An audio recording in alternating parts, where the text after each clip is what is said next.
నెల్లూరు జిల్లా విడవలూరు మండలం పెద్దపాలెం తీర ప్రాంతంలో రహస్యంగా జరుగుతున్న కోడి పందాల స్థావరాలపై పోలీసులు మెరుపు దాడులు చేశారు. తీర ప్రాంతంలో రహస్యంగా జరుగుతున్న కోడి పందాలు సమాచారం తెలుసుకున్న పోలీసులు ఎస్పీ ఆదేశాల మేరకు Nellore rural DSP Srinivasarao, Kodalur CI Surendrababu, Nellore CI మరియు పోలీసులు 4 బృందాలుగా ఏర్పడి కోడి పందె స్థావరాలపై దాడులు నిర్వహించారు. అనంతరం కొడవలూరు సిఐ సురేంద్రబాబు విలేకరుల సమావేశం నిర్వహించి ఈ దాడుల్లో 54 మంది వ్యక్తులతో పాటు 9 కార్లను, 2 ఆటోలు, 2 బైకులతో పాటు 14 కోళ్లను స్వాధీనం చేసుకున్నామన్నారు. ఈ దాడుల్లో స్థానికంగా 6,24,500 రూపాయలను కూడా స్వాధీనం చేసుకున్నట్లు ఆయన తెలిపారు.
ఈరోజు ఉదయం విడవలూరు మండలంలోని ఊటుకూరు పెదపాలెం గ్రామ శివారులో అటు బెంగింగ్హామ్ కెనాల్ దగ్గర కోడి పందాలు వేస్తున్నారనేటువంటి ఒక సమాచారం మాకు వచ్చింది.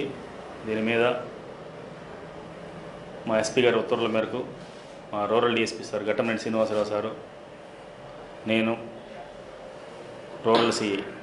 నెల్లూరు రూరల్ సిఐ వేణు, అట్లాగే ఎస్ఐలు మా కోటిరెడ్డి, కోవూరు ఎస్ఐ గారు, లక్ష్మణ్ ఎస్ఐ గారు మరియు మా సిబ్బంది, స్పెషల్ పార్టీ సిబ్బందితోటి మొత్తం 4 టీములుగా డివైడ్ అయిపోయేసి 4 వైపుల నుంచి కూడా దాని మీద రైడ్ చేసాం. ఆ రైడ్లో మాకు సుమారు 54 మంది వ్యక్తులు పట్టుబడ్డారు. అట్లాగే 9 కార్లు, 2 ఆటోలు, 2 బైకులు,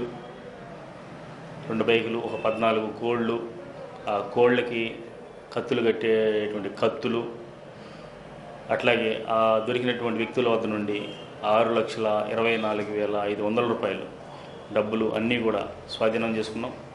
వీళ్ళందరి ముందు కూడా కేసు నమోదు చేస్తున్నాం.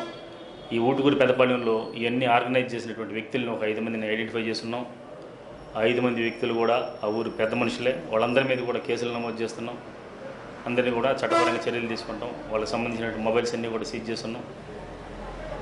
మళ్ళీ ఈ ఏరియాలో ఎక్కడ ఎలాంటి ఎవరైనా సరే మళ్ళీ కోడి పందాలని ఆలోచన వచ్చినా కానీ ఉపేక్షించేది లేదు. చట్టపరంగా గట్టి చర్యలు తీసుకుంటాం. కౌన్సిలింగ్ కూడా ఇస్తాం. అట్లా ఆర్గనైజ్ చేసే వాళ్ళందరి మీద షీట్లు కూడా ఓపెన్ చేస్తాం. కాబట్టి మీడియా మిత్రులు కానీ, పబ్లిక్ కానీ ఎవరికైనా కూడా ఈ అసాంఘిక కార్యక్రమాల గురించి సమాచారం ఏదైనా ఉంటే మా పోలీసు వారికి తెలియపరచవలసిందిగా తెలియజేస్తాను. Thank you.